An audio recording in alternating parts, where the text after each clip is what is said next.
presents Tomorrow's Technology Today. The world is a dull place with billions of boring people. Not you, though. You're interesting. You're special. A unique and beautiful snowflake. Why deprive the world of your obvious genius? We all should know what you're doing at all times. Whether you're walking your dog in the park or enjoying a slice of cake. Turn your obvious loneliness into somebody else's problem. Capture it all with the latest in ego-boosting technology. Edna, the iBot documentary narrative assistant. Gone are the days of privacy. You'll have privacy when you're dead. Share your life with your friends. Order yours today. Our sales sponsor is standing by. Now testing iBot documentary narrative assistant. Say hello, Edna. Begin recording, Edna. You and I have a wasteland to explore. Damn it, the red light isn't on.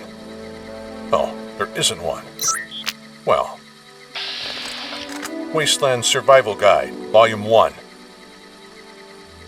They say an armed society is a polite society.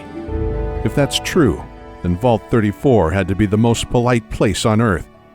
Back in 2077, when the bombs fell, the folks at Vault Tech wanted to see what happens when far too many people got squeezed into tight quarters with way too many guns. Vault 34 was the petri dish for that little experiment, and after keeping people cooped up in there for a century, the place turned into a powder keg of paranoia, overpopulation, and high explosive etiquette. I'm outside the entrance to the vault. It's a ways east of New Vegas, in an inhospitable spot in the hills. There's a truckload of atomic waste parked right in front. The only thing that dares to come near are the geckos. They won't be a problem, though.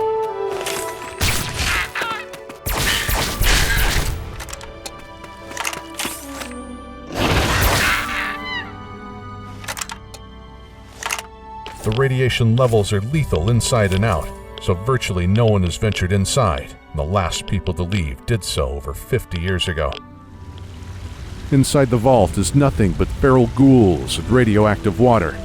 Most of the computer records are damaged, but before the overseer ghoulified, he left behind written journals of what happened. Vault 34 seemed like it would be a great place to wait out the apocalypse. Vault Tech had equipped it with extravagant recreational and fitness centers, much more elaborate than other vaults, but making room for that full-size swimming pool meant removing some of the living quarters. Every vault came with a small stockpile of weapons for a security team. They had to keep the peace among 1,000 people who were cooped up together for anywhere from 10 to 200 years. Most of them only had a handful of small arms, but Vault 34 got the sort of arsenal that could have turned the tide at the Battle of Anchorage. Grenade launchers, missiles, prototype energy weapons, not the sort of thing you'd want to use in the confined space of a vault, and nary a lock in sight. The overseers knew that 1,000 people armed with 40mm peacemakers wasn't a good idea, so they figured out how to lock it up and keep it under guard, but that only kept the peace for a few generations. Eventually, the overcrowding became so great that a group of vault dwellers stormed the armory, stole most of the bigger guns, and headed out into the Mojave. Folks around the Mojave called them the Boomers, and it ain't hard to see why. They emerged from Vault 34 with stars in their eyes and missile launchers on their shoulders around 2231. After blowing up every tribe they came across, they eventually discovered Nellis Air Force Base to the east.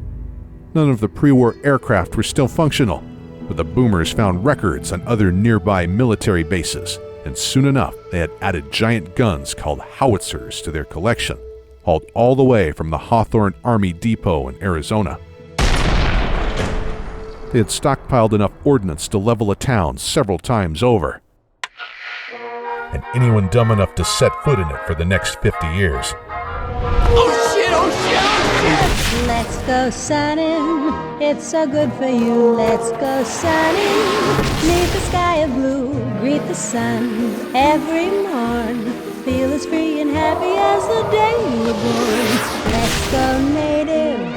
run your cares away, be creative. The rare person who can observe the patterns in their blitzkrieg and move fast enough to make it inside the base will find Nellis to be one of the garden spots of the Mojave. They pipe in fresh water from Lake Mead. They grow their own crops and have a set of solar panels that give them electricity without having to worry about who's controlling the Hoover Dam. They have a museum dedicated to their history and a tyke who's happy to tell it to anyone who will listen to the whole story.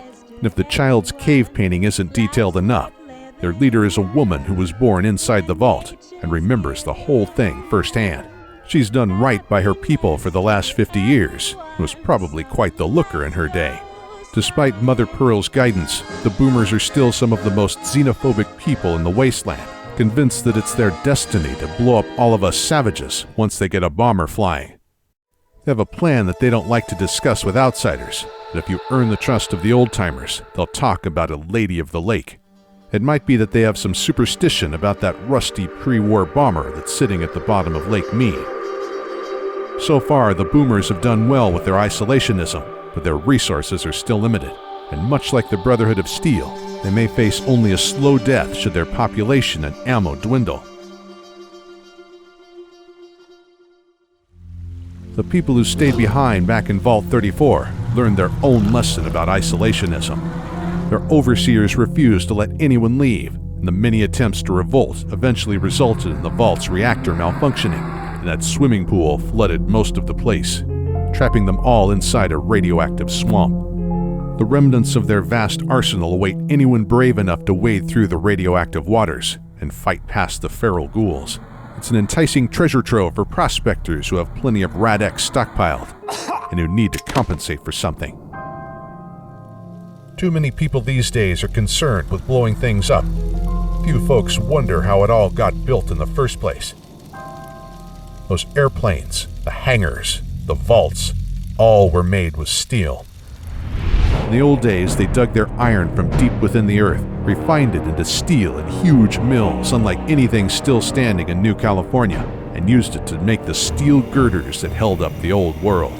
Today, there's only one place that can still do that. It's hard labor, and the people who do it aren't exactly there for the satisfaction of an honest day's. Help me! But that It's a story for another day.